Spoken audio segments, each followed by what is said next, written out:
সরু চাকলি তো আমরা খেয়ে থাকি, কিন্তু এই জন্মাষ্টমীতে তালের সরু চাকলি বানিয়ে গোপালকে নিবেদন করুন। তার জন্য লাগবে তালের পাল্প, লাগবে বিউলির ডাল, লাগবে আতপ চাল আর সাদা তেল।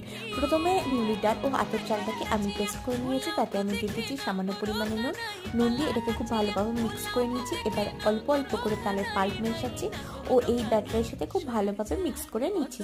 দেখুন আমি তালের পাল্প মিশিয়ে এটাকে খুব সুন্দরভাবে রেডি করে নিয়েছি। এবার আমি গ্যাসে কড়া নিয়েছি, তাতে আমি দিয়ে দেবো সামান্য পরিমাণে সাদা তেল, দিয়ে এইভাবে দিয়ে দেবো আমি কিছুটা পরিমাণে ব্যাটারটা দিয়ে হাতার আগা বা যে কোনো বাটি বা খেজুরের ডগা দিয়ে এইভাবে স্প্রেড করে দেবো। একদিকটা ভাজা গেলে উল্টে দিয়ে অপর দিকটাকেও ভেজে নেবো। এইভাবে আমি সমস্ত সরু চাকলিগুলোকে তৈরি করে নেব। দেখুন কত সহজে ইজিলি তৈরি হয়ে যাচ্ছে। এইভাবে আমি দুপাশটা খুব ভালোভাবে ভেজে নেব, নিয়ে পরিবেশন করে দেবো। দেখুন কত সহজে ইজিলি তৈরি হয়ে গেল আজকের এই জন্মাষ্টমী স্পেশাল